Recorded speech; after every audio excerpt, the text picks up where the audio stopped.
Welcome back to Oneself. With me today, with me always, is Adam Bartleman. Adam, thank you so much for joining me today, my friend. Thanks for having me again, as always, Stephen. It's a My pleasure. pleasure. Oh, look at that, man. Yeah. Just just pleasuring each other, brother, you know? Uh, no. We won't do that.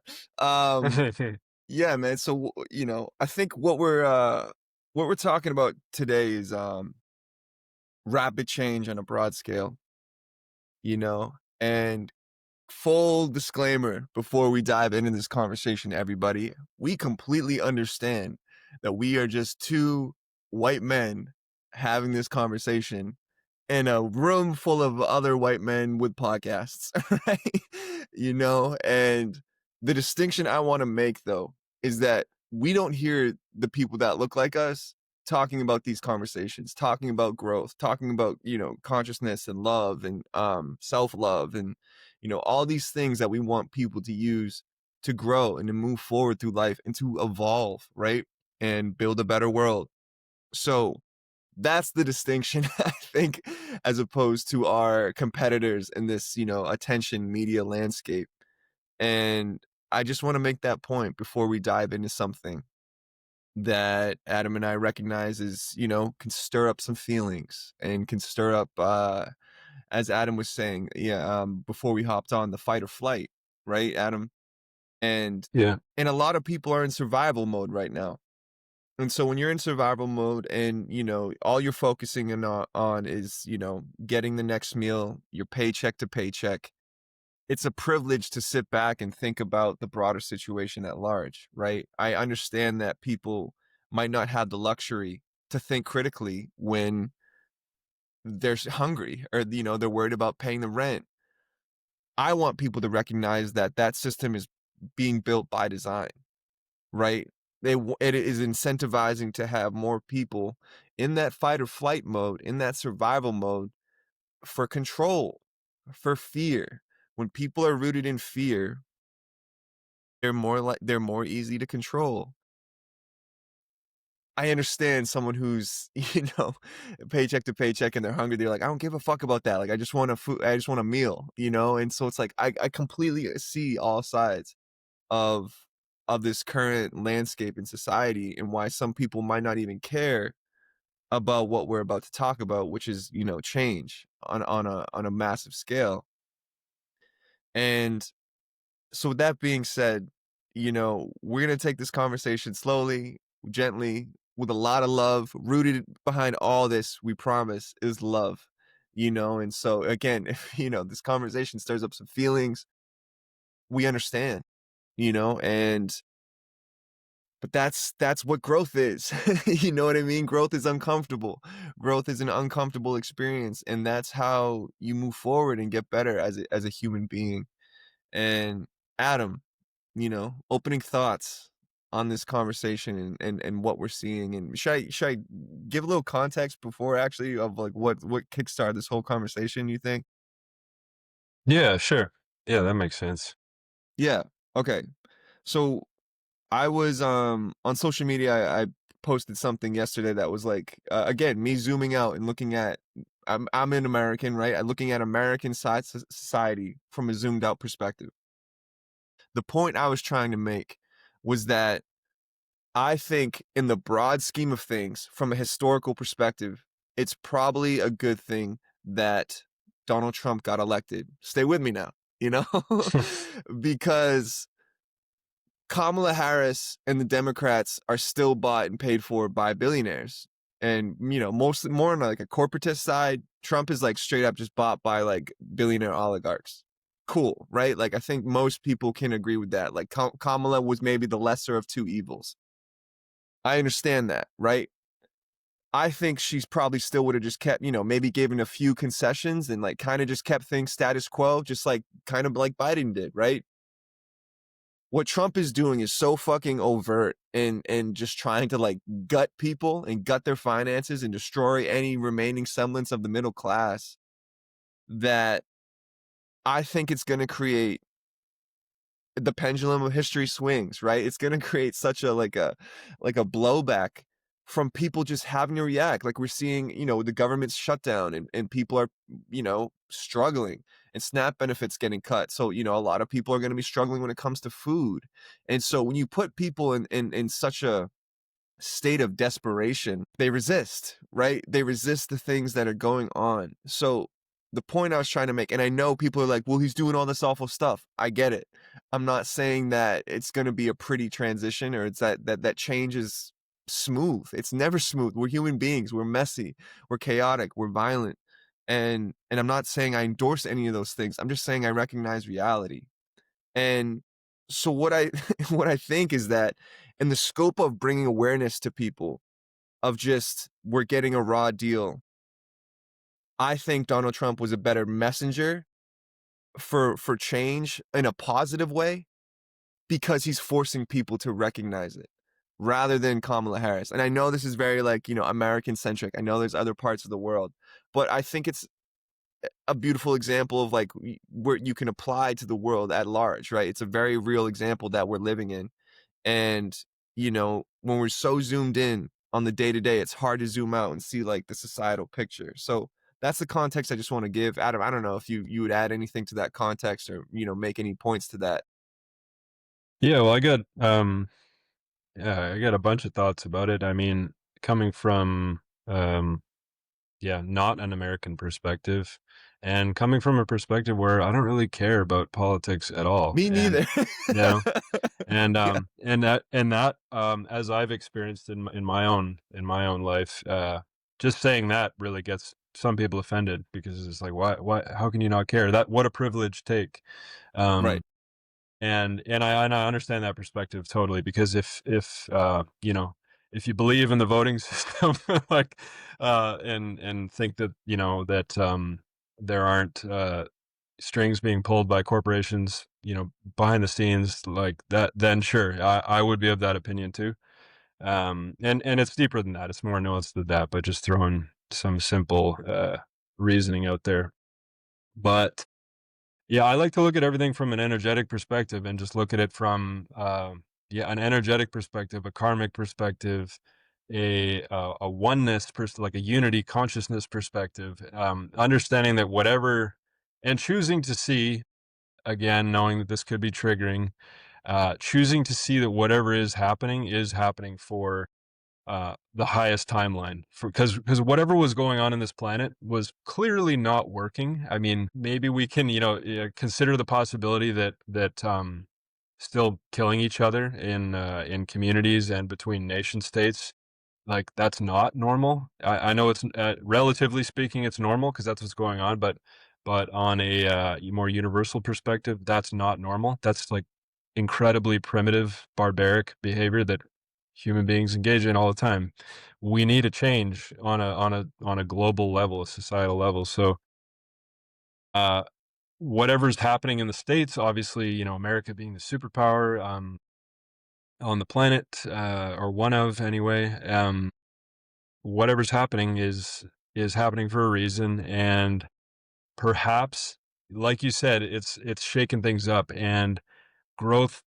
So take the individual perspective, take the micro perspective, and then apply it to the macro, right? Like for personal growth, growth always occurs outside of the comfort zone. It's never smooth and easy because growth means letting go of our attachments, which really means looking at our shadow, looking at the subconscious where we have been. Ultimately, what we come to do in that individual experience is when we look at the shadow in the unseen parts in our subconscious, we have to take responsibility. We have to take responsibility for ourselves and how our subconscious beliefs have been actually creating our experience and how ultimately we are responsible for our individual experience. And saying that with a full awareness of trauma and having gone through my own journey, ultimately gets to that when we have to release our trauma. So applying that to release our attachment to our trauma, I should say.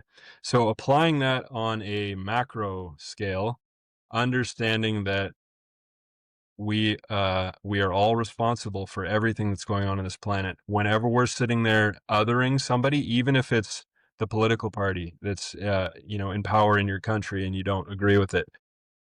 Instead of getting angry and just complaining to your friends, maybe the real actionable step is to look at oneself, to go in and to look at how did I contribute to this? And when we come from a separation consciousness, like we've been conditioned into, forgetting our unity consciousness here, it's really easy to say like, no, I'm just one person here and I don't have any impact on that. And then I'm just going to go down to the local pub or coffee shop and get my drink and complain to the other people there and feel like I've done something.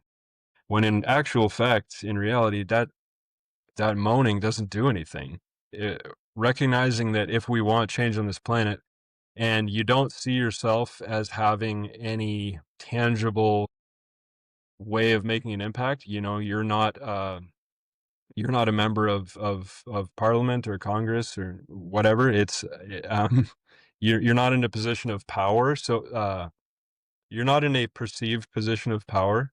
So whatever that is in our society, head of a corporation, whatever it is, a very wealthy person, that does not mean that you are powerless.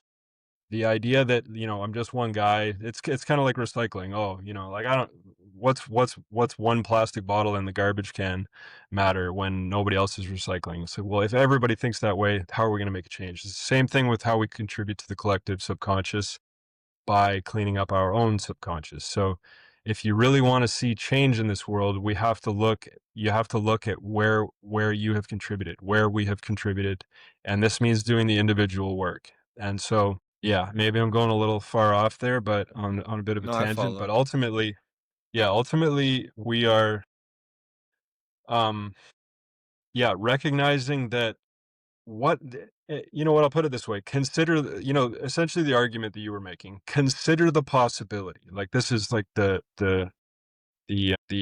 statement that I'm making to the listeners. Like consider the possibility that what is happening right now, and let's take America for the example, the current example.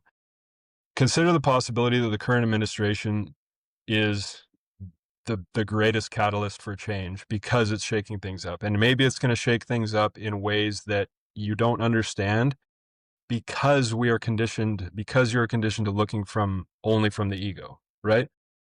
Which again is survival. We said fight or flight. When we're in fear, we're pulled into survival mode. Our vision tightens up into tunnel vision. It's a hierarchy of needs thing. We're focusing on the simple things, survival. We're not thinking about the bigger picture. This is a fact of human biology. This is a fact of how energy flows. When it gets focused in one place, we're not seeing what's outside of it. So, considering the possibility that uh, when we are looking from that place of fear, when we are looking from the ego, as we have been raised to do, our whole world is built that way. Yeah. It's understandable that we would be missing these things and not be able to see, a few months down the road, a few years down the road. And again, we'll probably touch on this a few times. It feels pertinent to mention it again. I know like two straight able-bodied white guys sitting here talking about this. Fucking easy for you to say, like privileged take, whatever. Like, yes, 100%, and I 100% acknowledge it. And I also acknowledge the truth that I have arrived at through my own examination of myself, my trauma, um, the journey that I've been on, and this is like my most honest, uh, truthful take that I've come to, or one of, understanding that like it's all of these problems boil down to separation consciousness. We are missing the point when we think it's somebody else's fault. And that can be a tough pill to swallow, especially when we're looking at our personal trauma and the stuff that happened to us as children. I fucking get it. Even that thing that happened to you when you were 2 years old, 4 years old. Yes, I understand. When we're looking at it from a karmic perspective though, it's not that we're here victim blaming. We're not victim blaming anybody for having their benefits taken away by the government. It's nothing like that. It's just seeing like what if the responsibility was put on like so for the individual perspective, say like with childhood trauma, just to loop this in as an example. It might not have been my fault that it happened from that perspective, and, like, I would go deeper with the karmic perspective and see how it all ties together, but we'll leave that aside for now. Say something's happened, the only person who's gonna be able to heal that, release that trauma, release those energy blockages is me. Nobody else is gonna be able to do that for me. I can't pay any therapist or, whatever, plant medicine practitioner to do that for me. As much as there are countless charlatans out there claiming to be able to do those things, the healing comes down to the individual, and it comes down to the choice to make that change and release those attachments, just like it does with the responsibility for the collective, right? And as reflected from the individual perspective. So again, micro, macro, always being a perfect reflection for each other. So, um, yeah, ultimately, it's an uncomfortable conversation for a lot of people to say, like, we're going through some shit right now, and basically it comes down to, like, if we want to make an omelet, we got to crack some eggs, and that means that systems are gonna break and crumble. Maybe governments are gonna crumble on this planet, but, like, it kind of has to. Or it doesn't kind of have to. It does have to, because it's a broken system. Again, what we consider normal uh, is not normal, and if we're sitting here thinking that we can't, that it's not okay for this to be happening, we have to look at our own personal responsibility. And as I keep saying, but I'm gonna just give kind of a more clear example here. If we don't want violence on this planet, if we don't want people taking advantage of us, then why are we taking advantage of people? Like, why did you cheat your neighbor or why did you cheat your business partner in that deal one time? Why did you uh shortchange, your delivery guy one time? Why are you watching violent movies? Why are we watching fight sports for entertainment? This is all, like, from my perspective, sick behavior. Why would I choose to watch human? And not that I used to engage in fight sports. I used to watch too, but it's not like a blaming thing, but it's just understanding that we have toxic behaviors that are we consider normal, and we sit around watching super violent action movies, super violent video games, and violent fight sports on TV, and then complain about war in the world. And I'm like, man, when I see that, I'm like, what are you, like, what the fuck? Are you Yeah. kidding? Like, we're all contributing to a warring consciousness. You say you're complaining about what's going on in the Middle East, and then go watch UFC fucking 10 minutes later. I mean, that's bullshit. From an energetic perspective, that is absolute that's again separation consciousness. Oh, well, it doesn't matter what I do. Like, I'm just watching TV in my living room. Well, guess what? You're letting that garbage seep into your subconscious. You're allowing it to program you, which is then seeping out to your kids, your family, your community, and maintaining this mindset, maintaining this warring consciousness, maintaining this us versus them, um survival of the fittest, only the strong survive bullshit programming that has been fed to us for generations, because it's not true, but we're all still contributing to it through our beliefs, through Yeah. our we're consenting to it, I should say. We are consenting to it through where we put our attention, because our consciousness is the real currency on this planet, in this reality, like in everywhere. The real consciousness is not this made up fiat money system. And not no no metals, nothing. None of these systems are real. Um, Bitcoin, whatever, it's not real. Like that, none of that is going to protect you or elevate your consciousness. The real currency on this planet, the thing that is really being fought over right now, is your awareness, your consciousness, as is either raised or lowered or kept at the status quo. And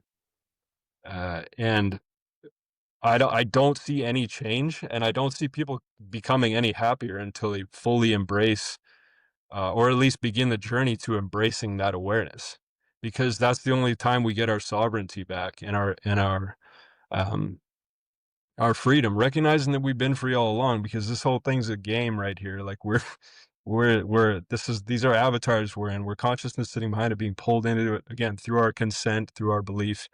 So, yeah, man, it comes down to personal responsibility for the collective, and I know that's a tough one to hear. right now, but it doesn't have to be.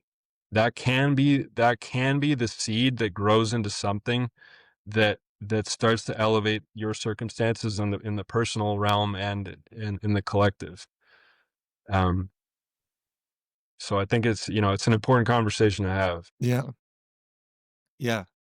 And what I would add to that too is that most things on this planet are put into our lives to draw our awareness or lower our energy in other directions. We talked about alcohol in the last episode. We talk about all these substances that are used to numb us, right? To lower our to lower our vibration, to detach us more from the highest versions of ourselves, from reaching our highest potential. The social media, right? Or the attention. It's like yeah, like we're playing that game too in an effort to find you guys, but Mhm. like we also recognize that that is,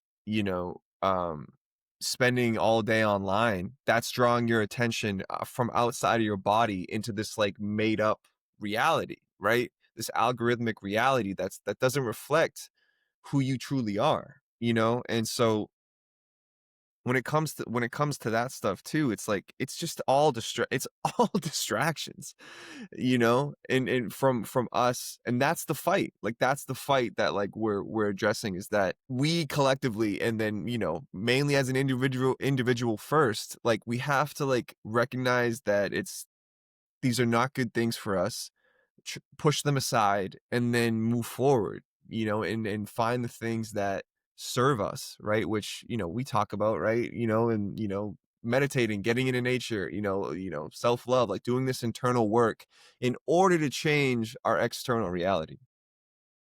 Yes, and man, that's such an important point, and I think I want to talk about narcissism a little bit because that's a really hot one, a really hot term right now. Um, but ultimately, I want to discuss how we have been conditioned into being a very narcissistic society. We have been conditioned into taking things very personally, and I like to always loop in the wisdom of Don Miguel Ruiz, author of the Four Agreements, whenever I can, because that's some of my favorite, say my one of my favorite works. And again, taking something personally. Well, only someone who is believing in the individual self that can be hurt was going to take something personally. So when we focus our awareness and see that, when we do that work, and again, funny, in my experience, my narcissism was so strong when I started this spiritual path that I thought that because I had had such profound experiences, realizations, visions, in some plant medicine journeys, and I saw so much truth. I was like, "Oh yeah, now I get to skip all of the journaling and all the basic spiritual advice, and protocol, get into journaling, do your nervous system work, your cold plunges and your meditation and mantra, all that stuff." I was like, no, no, I can just skip that because I was like, no, no, I don't need that. I already know, I already understand the deeper truths, but I hadn't embodied them at all, and so I kept looping. I was bypassing something, so I kept having to come back and take that bypass, come back, and ultimately, how that why I'm saying that is like understanding how how profoundly narcissistic we all really are. We like to point out the people who take it far as a personality disorder, and then again, other them, they're the bad ones over there. But it's like again, if you have multiple narcissists showing up in your reality, that's probably because you have some narcissistic tendencies that you need to look at.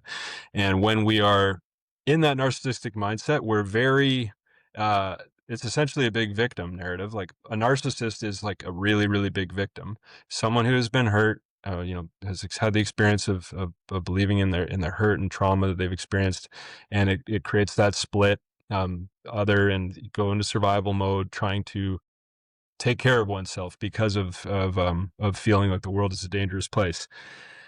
And and when that happens, it's really easy to stay in that mindset of othering people, of saying like, "This is not my problem. This is your problem. Like, I don't have the problem. Like, this is I'm the individual." We like very individualistic society in the West, right? A little more collectivist in the East, traditional Eastern cultures, different indigenous, excuse me, different indigenous cultures around the world. But the sort of rugged individual archetype, self-made, self-made person that we have and believe in so strongly in North America specifically, it's like that kind of shit is really keeping us stuck, is really preventing us from seeing this stuff. And I think what prompted me to think about that was mentioning the addictions, because I was actually just having some thoughts about this earlier today, because of seeing my own this the representations of addiction coming up in me still. I can still see the addictive personality that I have had for most of my life come up in certain ways.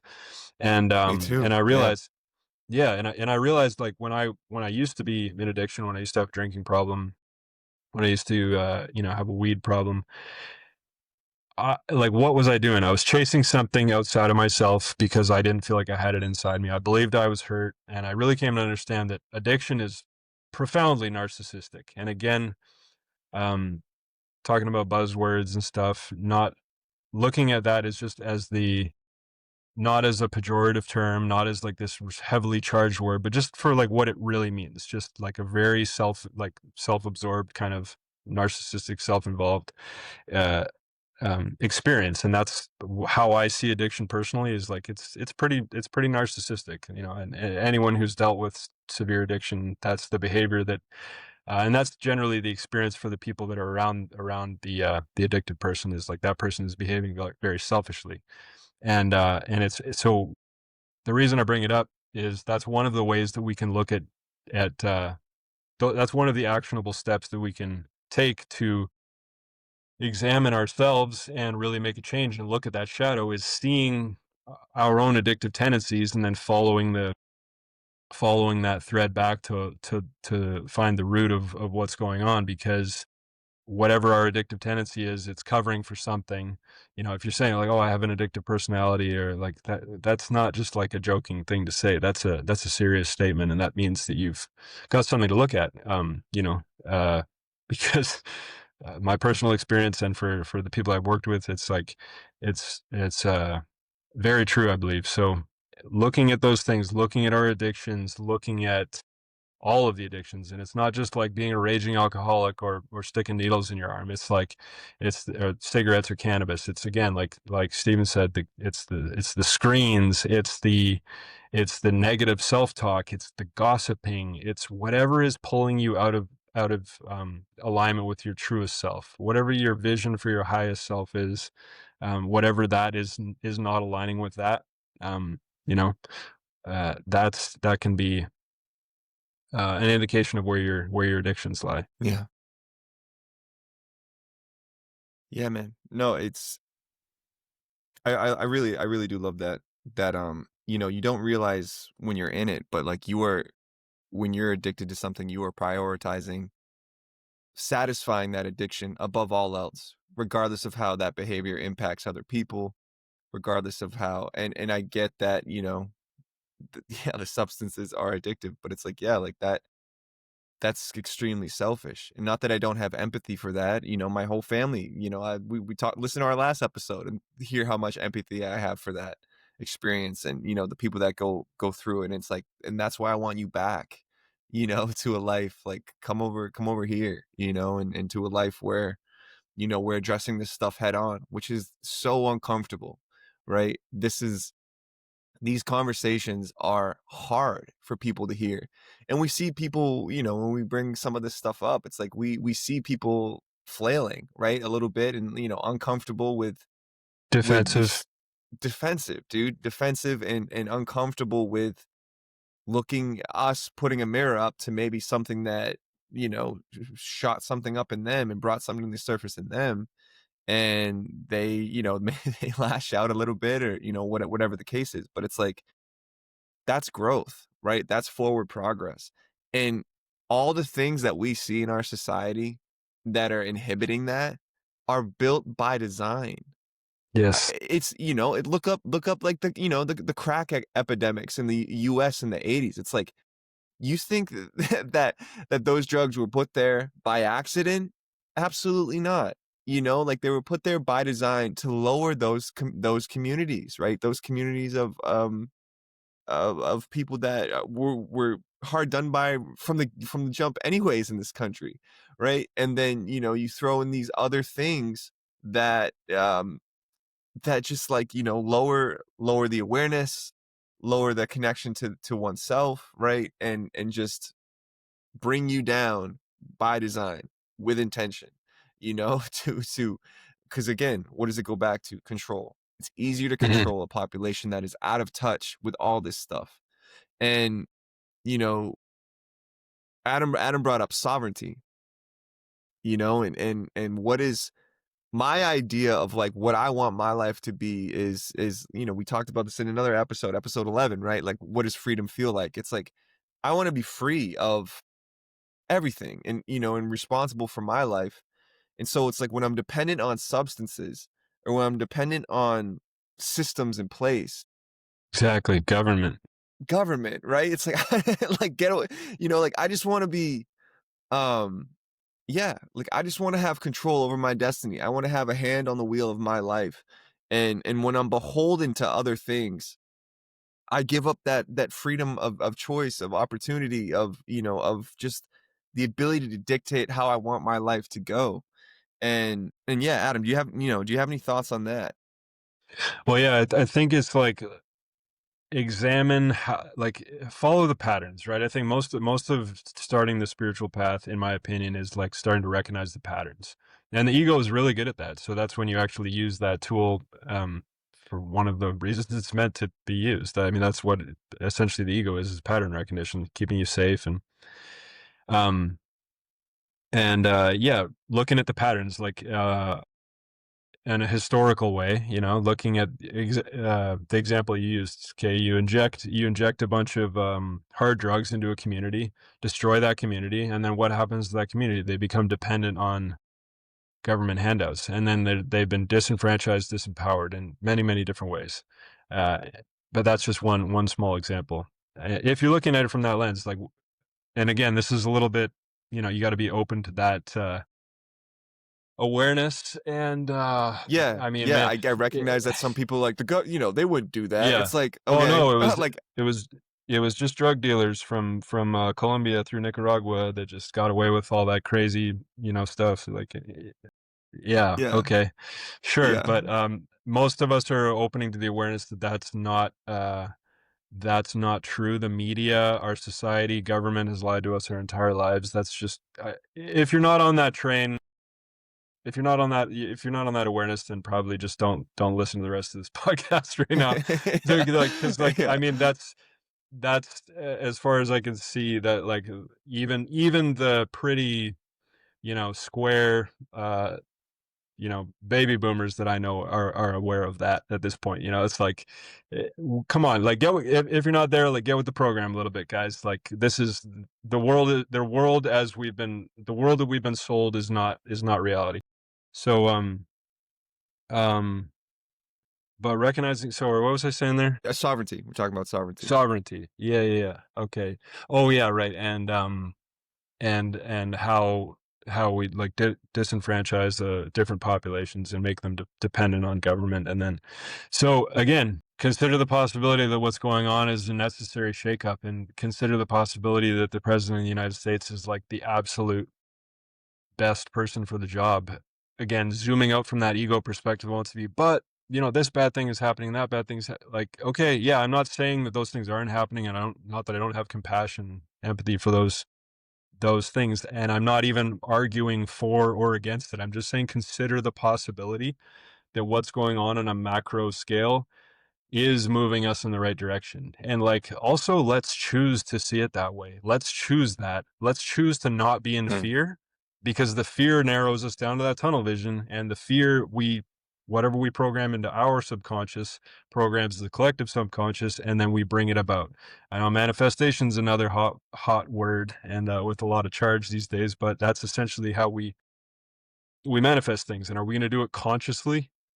Are we going to remove ourselves from fear and try and move through this reality more skillfully? Because another way of putting it is like, it's happening, right? Like, if whatever your what we're using America as the example, but whatever your country is, No, dude, we could I talk think about, Justin Trudeau just started dating Katy Perry, brother. So, if you want yeah, some like Canadian hot news, there you go. yeah, like I saw that I was on the plane, I saw somebody reading a tabloid magazine next to me, and I saw that actually. Otherwise, I never would have known that. But yeah, from what I knew of, that's another story. But anyway, pretty normal for at least half the population in any given country to be against their leader, right? That's kind of how it goes. We live in duality. That's you can't ever please everybody.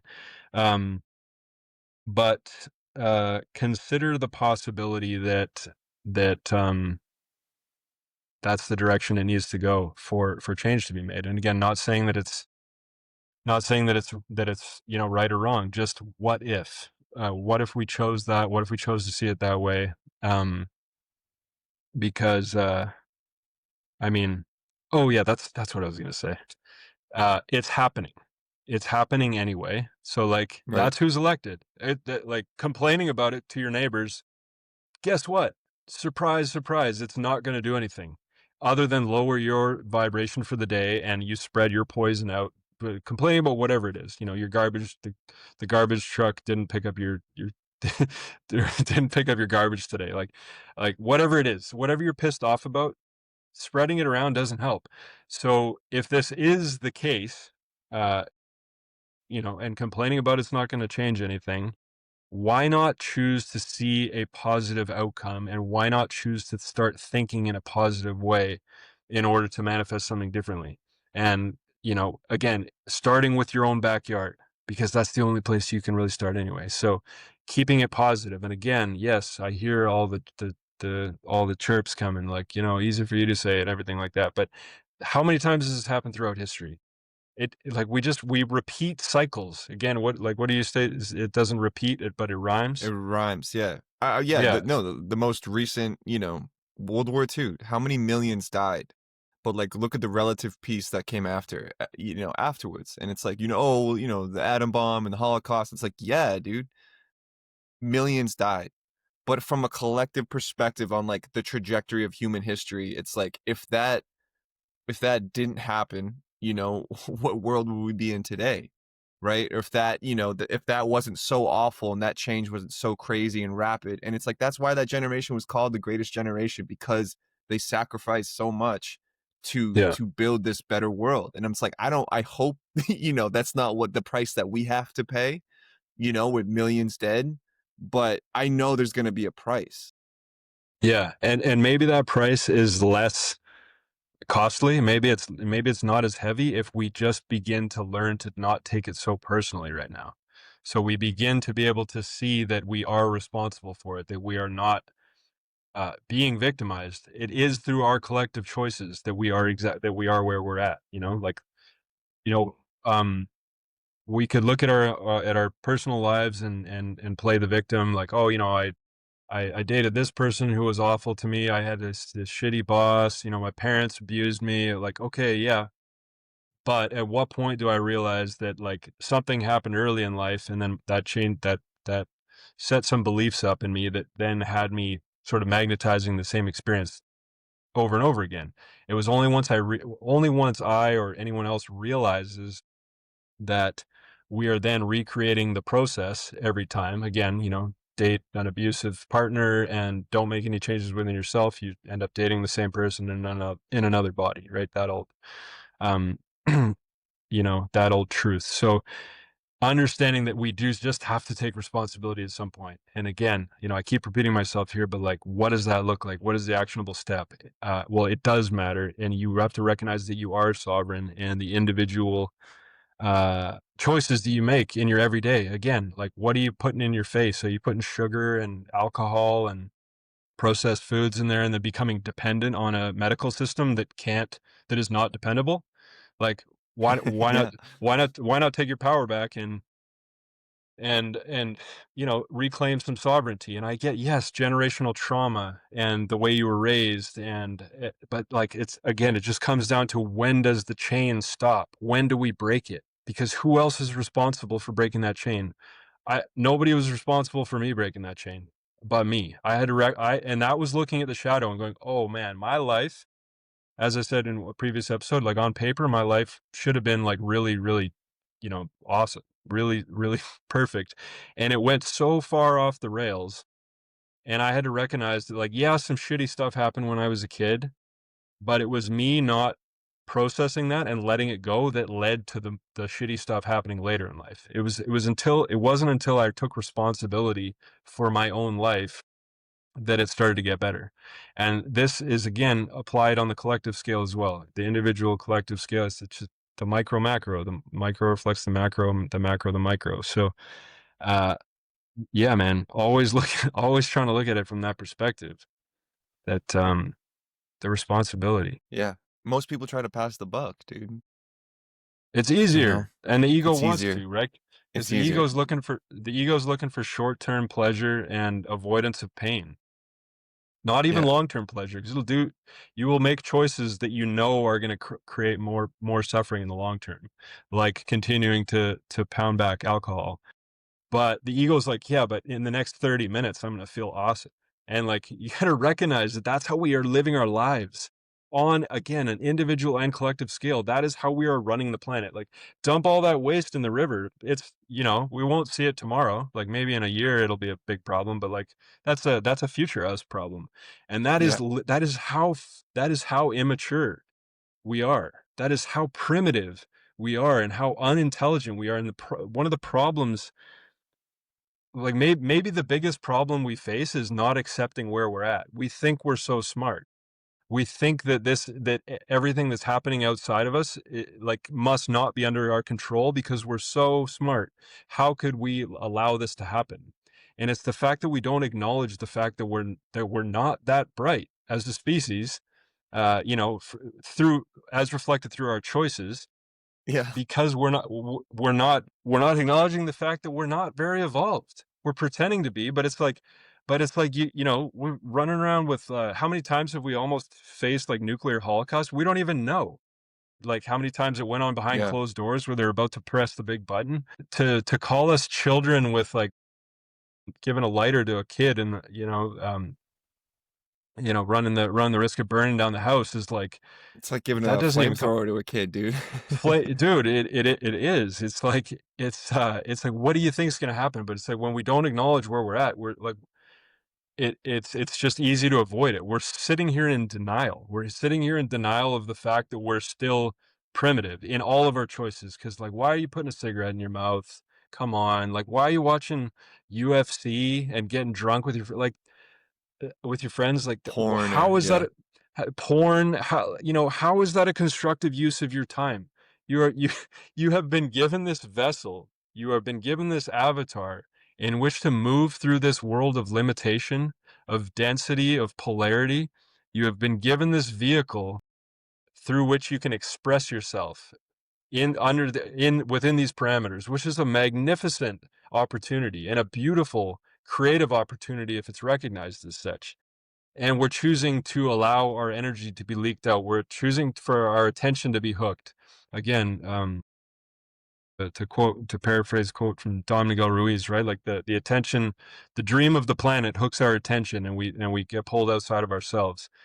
And, like, it yeah, we can sit here and play the victim, like, oh, but we were conditioned that way. And, like, yes, absolutely, we were conditioned that way by our parents, society.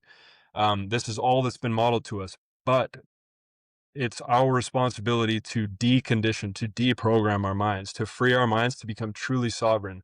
Becoming sovereign doesn't mean, getting your long form birth certificate and getting, like, going off grid and getting I can't remember, like, your real name back from the government, that whole process, like, that, yeah, that's all well and good if that floats your boat, but, like, your sovereignty is your soul, is your awareness, it's the spirit within you, and that is where you put your awareness. That is your real sovereignty, because that's the only thing you're gonna be taking with you when you leave this body. So, man, it comes down to, and, as far as I can see, is it comes down to personal responsibility, and what does that look like for the people who are in tougher situations than us right now? Like, I don't know, and I am sorry. I don't have answers for that, but I'm also not supposed to have answers for that. No one's supposed to have answers for me or for you. Like, it's everything is an individual journey of awareness, and there's no one path. There's, like, no one size fits all. That's why, like, they call it the pathless path, is coming to self-awareness.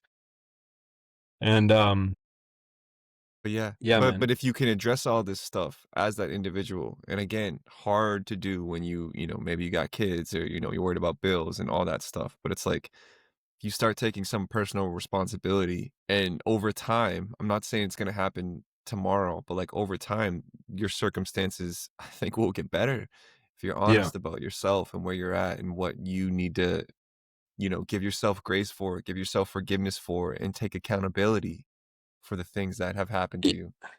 Exactly, accountability, and I like that, that's actually a really good example and a really good one because it gets people fired up, is, like, the having kids example. Because I had someone, in my life in the past who was kind of always looking for extra help with their kids, and not to get too much into the story, but, this sort of attitude of, like, which I think comes through the programming of our society, which is uh like, "Oh, I've done some noble thing with having a kid," but it's like if you have kids and you're having a hard time looking after them, we have to look. That's a great example for coming to the personal responsibility piece. It's like no one, I mean, not obviously there are extreme circumstances, but for the most part, having children is a choice.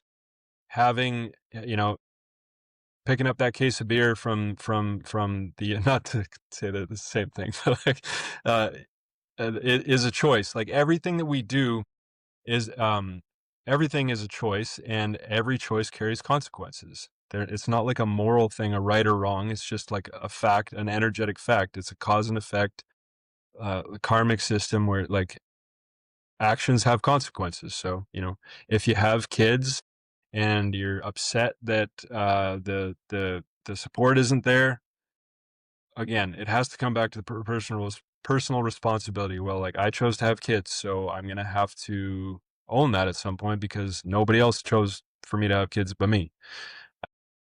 But maybe we'll leave that. That's a big one. That's a big topic. Yeah, we're already getting people fired up, Yeah, people fire. and so But if that fires you up, take a breath and like, is it not true? Like, a lot of people act like victims because they have kids.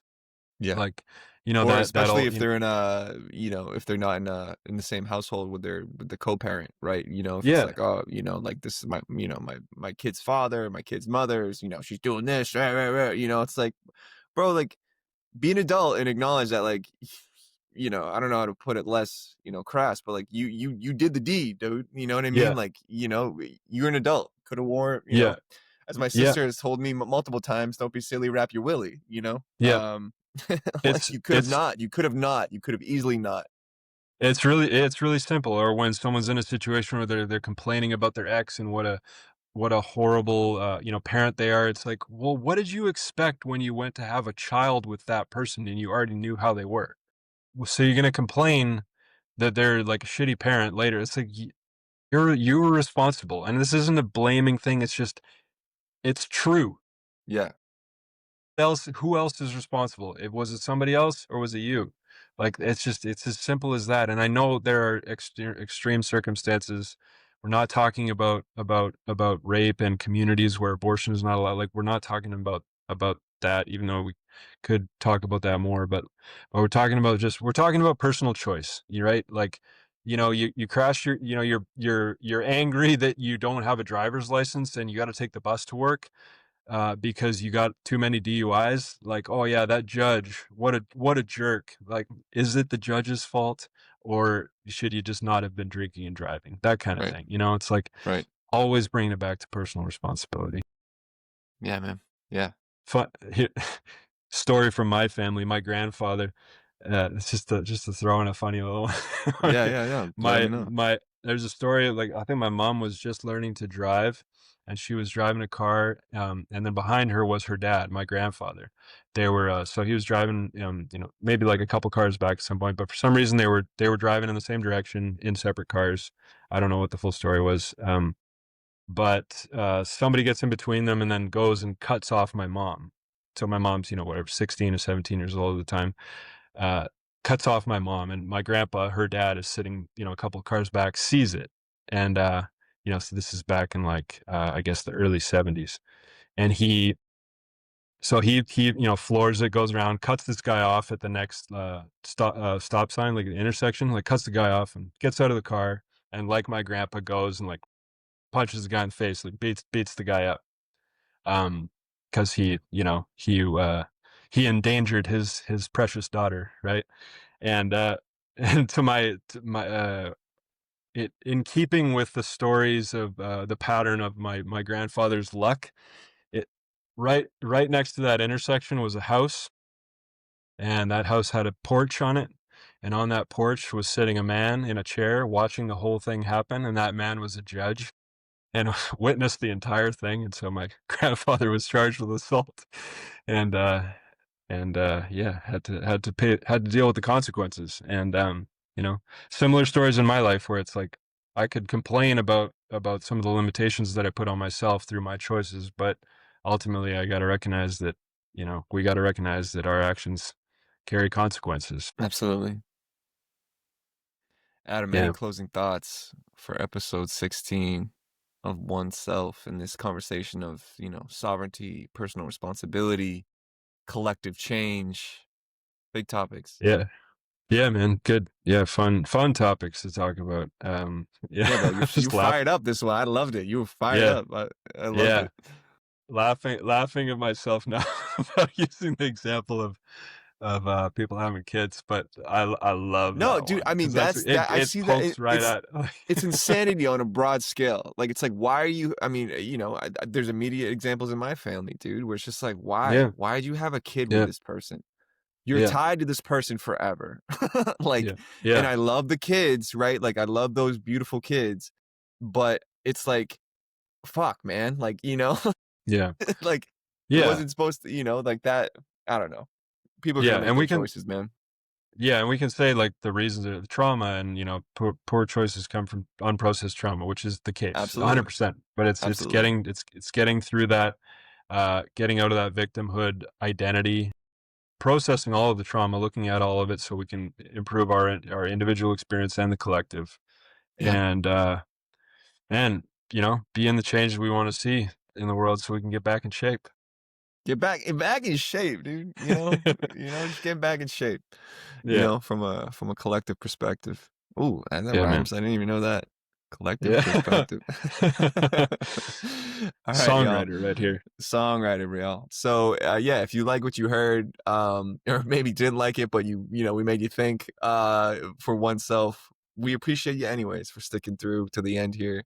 And, support us in all the ways that are free. If something resonated with you, comment, subscribe, leave a review, engage with us, talk to us if you wanna hear more. We really appreciate it. And then, yeah, Adam, anything else you wanna add before we wrap it up? Um, just touching on what we did to talk about, if it did, what if you liked it or you didn't, if that did piss you off, what we talked about, then like great, fantastic. I celebrate your choice, and share it with us if you want, but take a moment to think about it and reflect. Is this just touching on something that is unhealed in you? Always take a moment to reflect before drawing conclusions, as we have been doing all podcasts. So Do um as we say, not as we do. yeah, yeah, but I think we you know hit on the topics that we wanted to. So yeah, enjoyed that Awesome. one. Me too, man. Me too. We'll Mhm. catch you next time, folks. Right on.